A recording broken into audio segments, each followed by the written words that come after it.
Why does the internet often label genuine effort as cringe? And could this mindset be reinforcing class barriers, especially in the arts? As an artist and someone who has spent nearly a decade working on the internet, I've noticed that anytime someone, especially an artist, works really hard at something, maybe they lean into a gimmick or try to do something to garner attention, it's often very quickly labeled as cringe. And in this video, I'm going to explain why I think, amongst other things, one of the ways that this manifests is creating a society, and especially an art world or creative industries, where effort is no longer a viable way to get into those industries. Leaving, of course, the fact that if you do have connections, if you are, to use a buzzword, a nepotism baby, or maybe just nepotism adjacent, you have a much better chance of getting into the art world. I'm going to talk about how this is reflected in the data, what we can do about it, and finally, as an artist, my thoughts on the situation as it pertains to my own career. I'll also be looking at pop culture moments that cross the cringe desk and how these individuals navigated, successfully or unsuccessfully, their partaking in cringedom. And finally, I'll be analyzing how cringiness can often be unfairly applied to artists who have to manufacture or put themselves out there, often as a brand. But first, let's discuss the contemporary use of the word cringe and how that's actually changed over the years.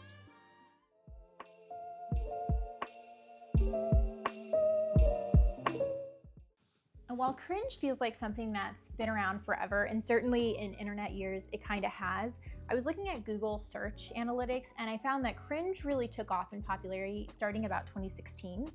And this makes sense because 2016 is when I personally sort of think the internet hit that tipping point where it was a place you go as a break from real life to sort of the inverse happening, especially for younger people. But the thing I thought was really interesting about this is I also looked up the word awkward. And whenever I was a lot younger, I'm a millennial, I remember that when something was kind of embarrassing, awkward was the first word I went to. What I think is really interesting about this is if you sort of look at the subtlety of these definitions, both that sort of reflect that feeling of embarrassment, awkward tends to reflect more of a interpersonal kind of embarrassment, like you and a teacher and you do something weird, or trying to approach someone romantically and it kind of goes bad. That is more awkward, where I think cringe is really interesting because it tends to reflect an audience relationship, whether you're on stage, but certainly on the internet, where there automatically is that sort of audience relationship baked into the platform. So how does cringe play a role in real life in gatekeeping, especially those in creative industries, and particularly for those who do not have built-in safety nets? I want to jump into our first case study by looking at one of the most cringy internet sensation that happened with someone trying to get into a creative industry. And that, of course, is the Jake Novak audition tape that happened on TikTok back in 2022, I believe. And I'm sure if you're on TikTok, you remember this. I want to be the next SNL cast member, and here's why I should be a contender. Hi, Lord Michaels, I'm Jake Novak. He put together, sung and performed and filmed a video where he was displaying his musical joking skills by putting together this skit. And I think to the vast majority of people, it came off very earnest. I thought he was displaying some skills, but it obviously did not go well. Of course, he did not get selected as the next SNL castmate, as was his intention. And ultimately, he was the laughingstock on the internet. In fact, I've seen it in subsequent years be referred to as a pretty touchstone case of someone trying really hard and then getting laughed off the internet. And I remember a lot of the commentary being around, well, trying on TikTok isn't how you become a real comedian. And this, of course, could be a subject for an entirely different video, but there's often sort of this thought that if you have some fame on social media, that doesn't always transition into traditional media, aka TV for this example. And I certainly think that this could just be a case study in sort of cringe and earnestness on its own, but there's actually a case of an online internet comedian who actually did make it onto SNL. At first, I remember learning about Jane Wickline, and by the way, I do like Jane Wickline. I followed her on TikTok and really, really enjoyed their sketches. So I guess what I'd like to know is, okay, so what makes them different? And I know a lot of people will say it's the quality of the work, and certainly, yes, that is a part of this equation. I think we allow cringe to sort of get in the way of looking at the context of a situation. What I'll say is, especially in the visual art world, you have your art and you have the context, and they work in tandem. They cannot be teased away from one another. Imagine a gourd that has the paintings of a bumblebee on it. It looks like a little whimsical bumblebee. That bumblebee, in the context of a fair in the middle of the Midwest, hung alongside 5 other identical bees, is going to have a completely context than a gallery in Chelsea where that bumblebee gourd is on a white pedestal. The context matters, and I think especially if you don't have an arts background, this can be very off-putting because there is this sort of rugged American ideal that the work should stand on its own. But the truth is, it rarely does. It's complicated.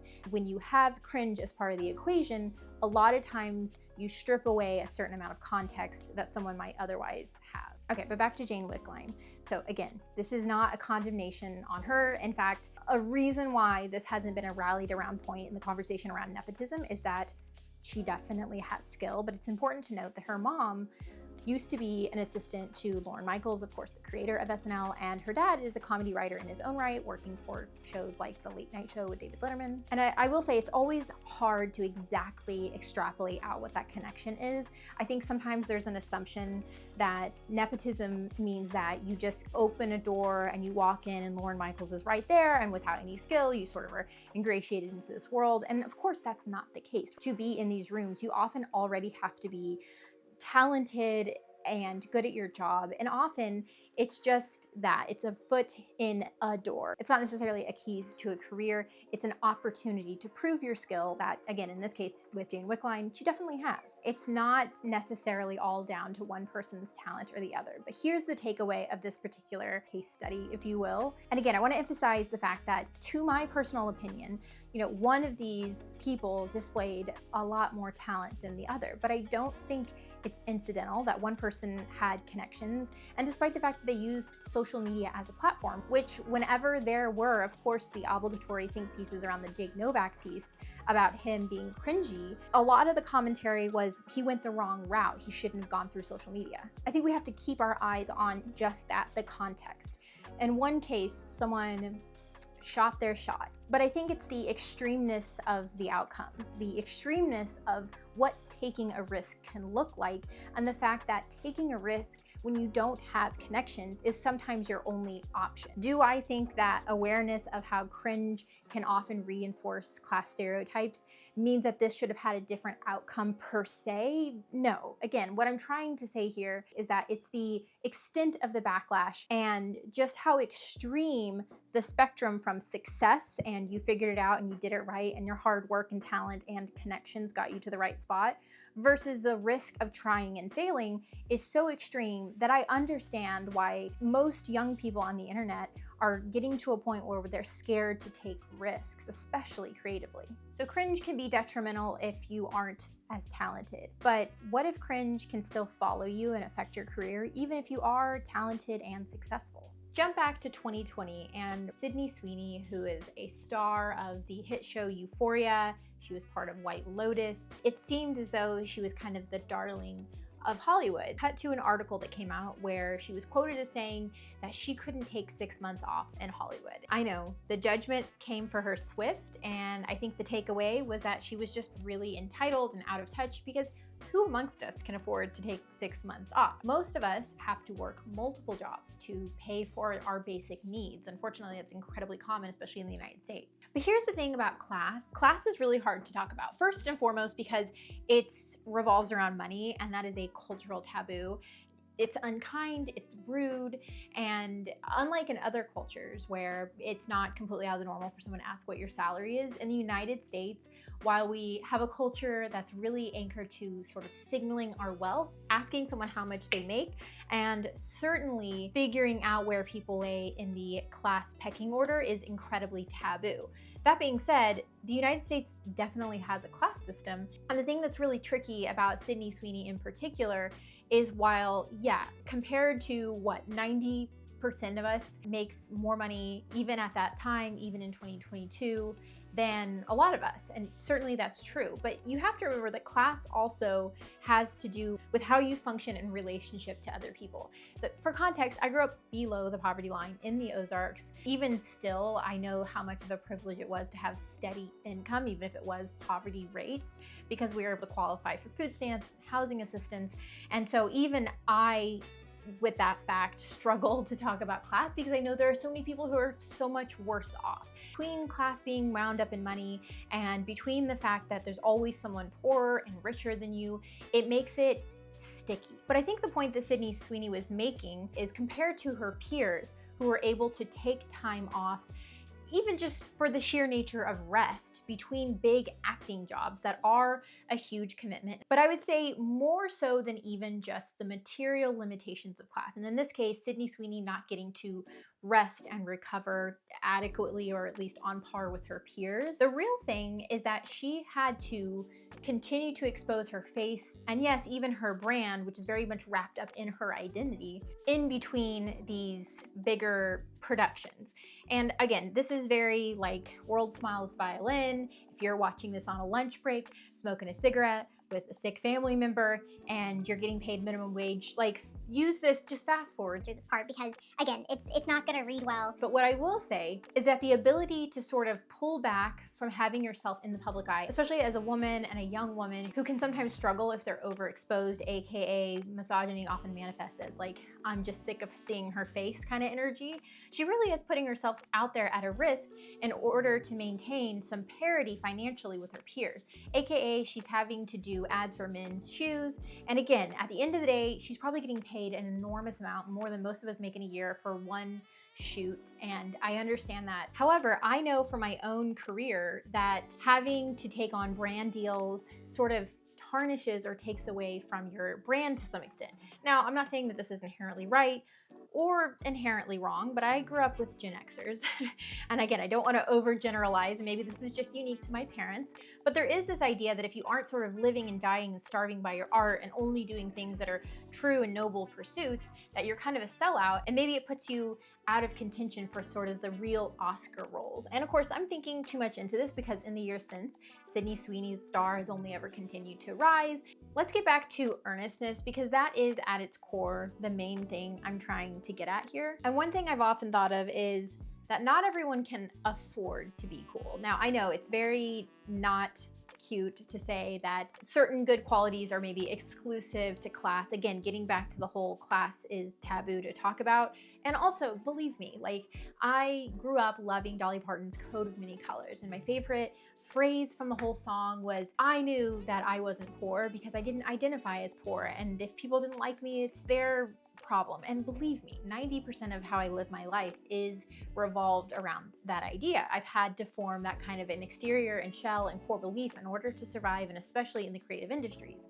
But I also think that it's unkind to admit that there is a certain level of nonchalance, and quite frankly, that often reads online as a cool factor, that you just can't do when you don't have any safety nets. And this brings us to Dakota Johnson. Now, let me say, I actually really like Dakota Johnson.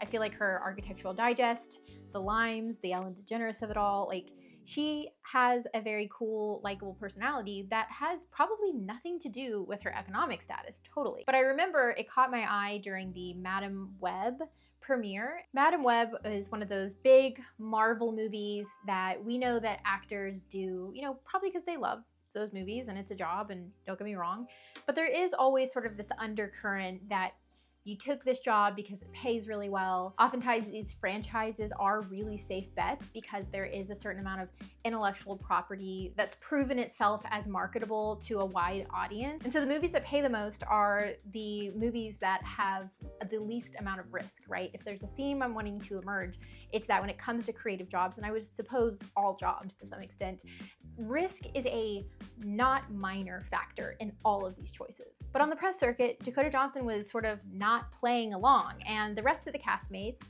were playing along, and when the interviewer would ask about it, there was this earnestness and they were so excited about the movie. But if you think about it, someone who otherwise doesn't have very much power or connections in the industry might not be able to sort of make fun of the project and not take it seriously, and being seen as not a team player on something this serious and this magnitude, even if Dakota Johnson made one joke too far, just took it to the next level and said this movie is a farce, it's a money grab built on shaky IP, no one should watch it. If it was a bridge too far, she would be able to likely recover. At worst, she'd disappear from the industry for a couple years and find her way back to a few indie roles and work her way through. But I even think just the fact that she is sort of industry connected gave her a little bit of space. And it's a hard thing to argue to people who haven't ever been in that sort of power dynamic. Unfortunately, growing up where you sort of always had your hand out and needed help and needed the benefit of the doubt to do anything, and especially be shoulder to shoulder with your peers,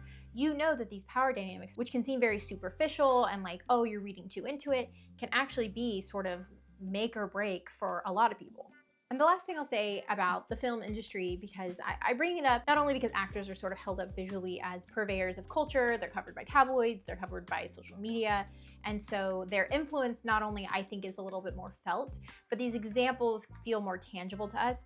All I will say as someone who works in a creative industry myself is that there are absolutely parallels to this in the visual art world. And in fact, in the visual art world, it's often exaggerated in some instances. But I think a lot of the struggles that Hollywood and cinema is having right now, specifically around the risk of taking on projects that aren't franchises or fleshed out IP, aka basically something that's been proven by a book or a previous success of a movie, sort of reflects the fact that for a multitude of reasons, growing income inequality, it's harder to sort of monetize these industries now that streaming is a thing, the fact that these celebrities are able to sort of sell directly to their audience, all of these sort of things are creating a place where we can see the holes in the industry, especially around taking risk, both on a personal level and a larger movie level. I think it's no small thing, the cost of being sort of a struggling artist who sort of gets odd jobs and works as an extra, which is weirdly being sort of replaced by AI, which is a bummer in its own right.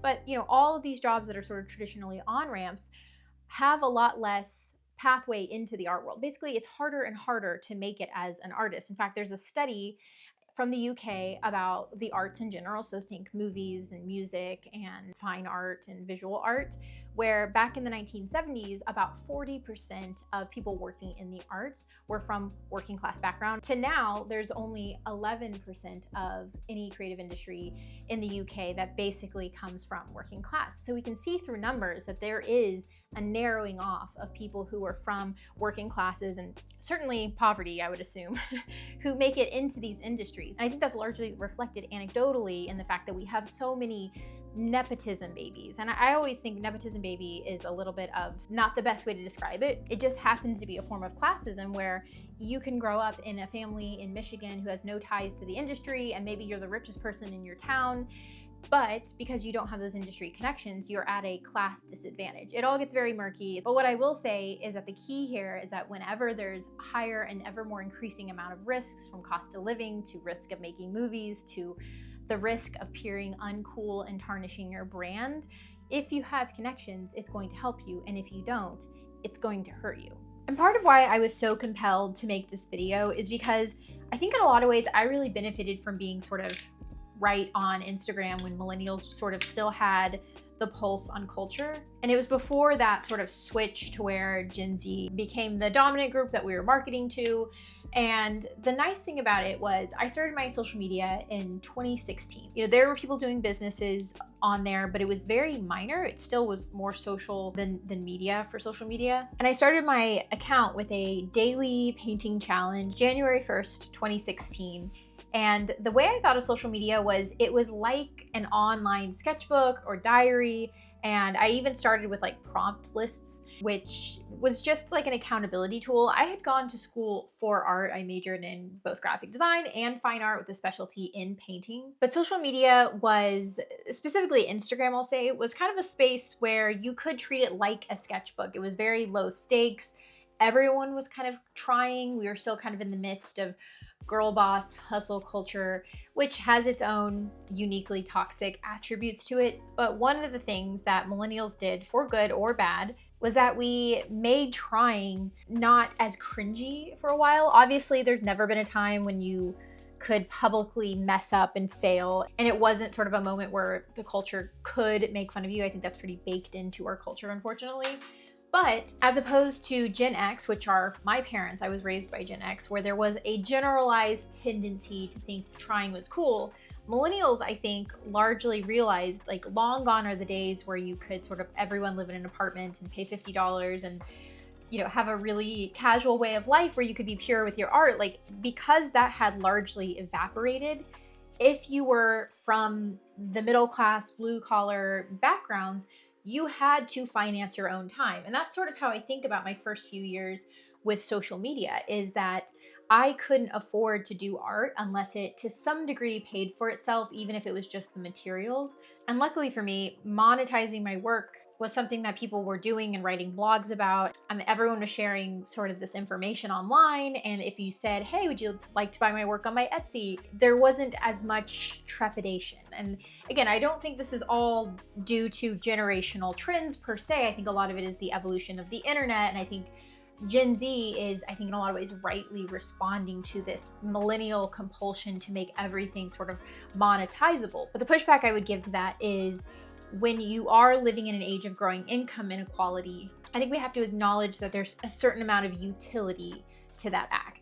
And this is also why whenever I work with artists who are younger than me or who are just starting out on social media, a lot of times what they'll say is, I'm really embarrassed to post. And I think it's because, as opposed to 10 years ago, when social media kind of did feel more like a live journal, or for artists, more of a sketchbook than a gallery, because it's become so saturated, I feel like there's an enormous amount of pressure to weirdly start out sort of fully formed and already firing on all cylinders. Like, there's less permission to sort of be, hey, I'm new, I'm learning, I'm holding myself accountable and trying out at it. The heart of what I'm trying to say is, it doesn't make sense to live in a culture where you have to start right out of the gate, fully formed, perfectly articulate, a master of your craft, and then shame people for ostensibly trying online.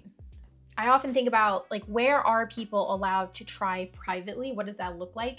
And, you know, for me, I was able to sort of try in private by virtue of going to a 4-year college where I took many art classes, studio art classes, and a painting course every single semester. And I suppose you could sort of try in private if you were motivated enough and you didn't need to monetize what you were doing and promote it and to make a brand and all of those things that often, if you are a self-made creative, you sort of have to do nowadays. But then you're missing out on one of the most important aspects of being a creative, regardless of what your field is, and that you have to make something and you have to have a response from the audience. It doesn't need to be affirmations or compliments. It just needs to be, oh, this reminds me of insert this other art movement, or how does this make you feel? Like, that interaction with an audience is exactly what creatives are sort of responding to.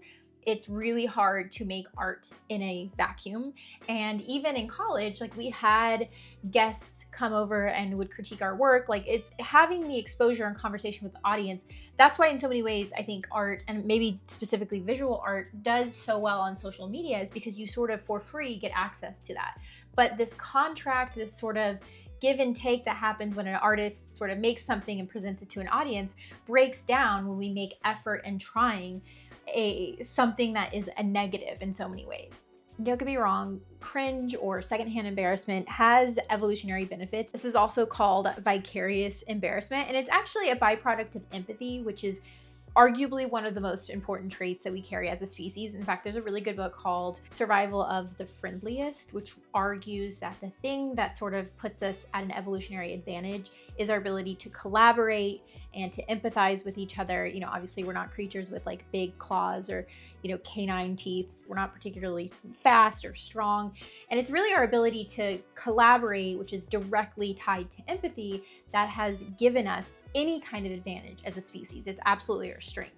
But I also think that it's a strength that definitely needs to be fine-tuned. In fact, in my house, you know, I have a couple of kids, and if we're in public or we see someone doing something kind of strange, the kids have gotten to the point where they sort of like mock me about it. But basically, I always say, like, it's my tagline at my house, like, who is it hurting? And I'm not meaning that as like a, you know, a thought ender or, you know, anything other than what I actually mean when I say it, which is, we're all going to notice things that sort of stick out, that are different. But if it's not hurting anyone, like if it's not actively harming or taking advantage or, utilizing a power imbalance, then it really, like, what does it matter? I understand why the response of someone doing something that has a lot of effort and can be seen as kind of embarrassing makes us feel that way. But getting back to that meme that I know I've seen circulated all over the internet a million times by now, but don't suppress the part of us that's cringy, suppress the part of us that cringes. And I know, easier said than done. Cringe certainly has an evolutionary purpose. I would say that it's definitely one of those things that's worth pausing before we automatically cast judgment. In fact, I often think that as an artist, part of the issue is most people don't have a creative practice, and we should. It doesn't matter if you're good or bad. Again, creative practice should just be an inherent, you're a human, humans are made to create, whether that's a garden or you're part of a choir or you're more formally painting or something like that. Having the creative process means that you can control what you do and don't do with your own practice, right? And I think one of the things about cringe is if you see someone do something and it sort of gives you that full body cringe, a lot of times, especially if you are either working on yourself or you have a practice, which are, in my opinion, kind of synonymous, but I digress, you can look at what someone's doing and either decide, do I need to work on that? Like, do I have that kind of embarrassment because my parents were really judgmental, or growing up it was really unsafe to fully express myself? Or conversely, like maybe they're doing something that shows that that's not the direction you would go with your own creative practice. And I think that information can be important. I'm not saying that we don't criticize or analyze others' behaviors. That's kind of what we do.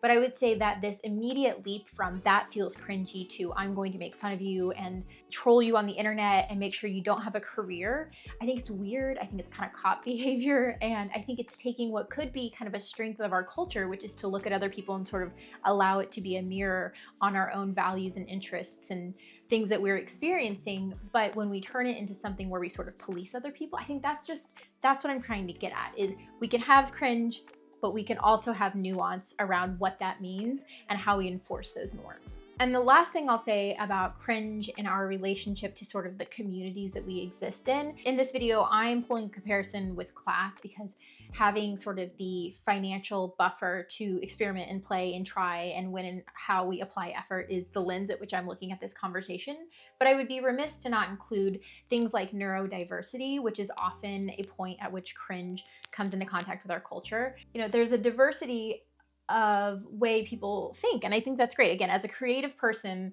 I see that as almost nothing but a net positive. And we also are living in a time where we're sort of regressing on all, if not most, fronts as far as social progress. And I think one of the ways that we are creating this scenario in our culture is by sort of, again, policing cringe and action through sort of cringe culture, through effort culture, really stands to hurt people who are neurodivergent, I think, the most on this level. It's not, of course, to say that if you are neurodivergent, you are cringe and vice versa. Again, there's a tremendous amount of nuance to this, but I would be remiss to not bring it up because as a lot of people who speak up about neurodiversity have championed online, that a lot of times what we look at as cringe is just someone with a neurodiversity sort of presenting and showing up as their authentic self. And I think that that is something that is crucial to this conversation.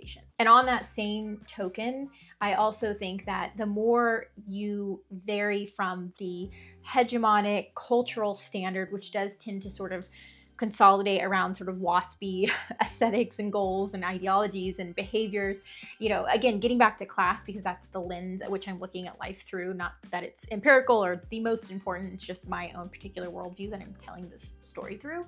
But even culturally, people who experience long-term or generational poverty often can struggle in certain situations. Specifically, Dr. Hannah Kaltschmidt, who is an organizational psychologist who shows up on TikTok all the time and presents her knowledge, talks a lot about how the class you come from, specifically if you are more blue collar or working class, and you go into more white collar spaces, there are cultural norms. Specifically, one that I relate to a lot is whenever I'm in social settings, I have a real tendency to present as very humble. I mean, I like to think I'm a humble person. It's weird to say this out loud. It's very meta if you think about it. But basically, when I'm with my friends and family from my hometown, often when we get together, there's an importance around displaying humility to one another in order for all of us to feel like we're on a similar playing ground. It's really hard to explain this, but she sees a lot of this in her research. And in white collar spaces, this can often be at a detriment to your career if you are not sort of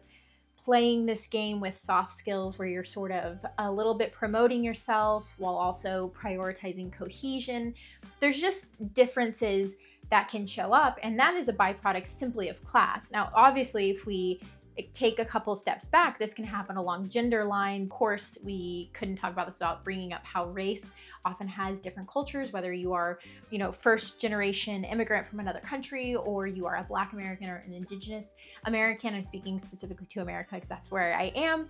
But of course, all of those things can appear in a difference in culture, and I can't help but think that those almost always appear in cringe. All this to say, cringe, whether it's conscious or subconscious, seeks to sort of police the acts that we do as like normal or socially acceptable. And I think when we live in a culture where there are power dynamics around sort of cultural in-group and out-group, I think that cringe can be a little more high stakes than simply that person is being embarrassing.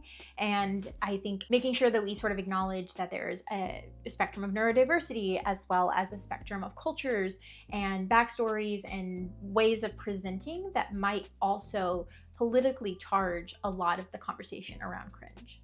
The reason I made a video about cringe from the point of view specifically of class and as an artist is because ultimately that's my worldview. A lot of the practical advice I give to my students and other artists I work with, and frankly to myself, is that artists deserve to be able to experience a plethora of emotions in order to find themselves and their work authentically.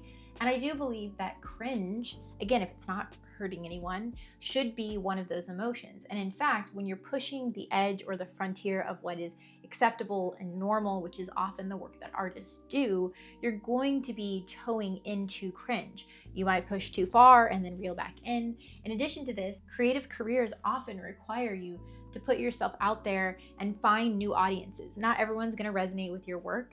I've often found in my own work that a body of work that can feel incredibly cringe to someone who maybe doesn't have similar experiences to what I'm synthesizing with my artwork is a lifeline to someone else who's never seen this narrative, because in part, it can be perceived as cringe. And the same way that Aphrodite, or the Romans would have called her Venus, blew to shore fully formed on the island of Cyprus, we also have to acknowledge that there's a mythology to arriving in your desired creative path fully formed and having figured out your own creative vision. Truthfully, in the same ways that humans grow through adolescence, which is an inherently cringy part of life, cringy because you often feel very embarrassed about yourself, you also have to wade through the messy middle phase of finding your voice and finding the things that you want to speak to. You might always end up in a place where what you're making is cringe to people. I know I find myself in a position where I'm often thinking, how can I sort of resist the dominant culture becoming less and less acceptable of deviant in any capacity? And truthfully, one of the ways we can do this that costs no money and is all things considered, is kind of a light lift, is to resist the urge to feel cringe and at least be critical of it, whether it's through people we're watching on social media or in real life, especially those who are putting themselves out there, and certainly to ourselves and our own creative process, whether that's filming yourself for YouTube, making paintings, doing stand-up comedy. You deserve to have a world where cringe is not automatically an indictment, but just another emotion you feel in your creative process.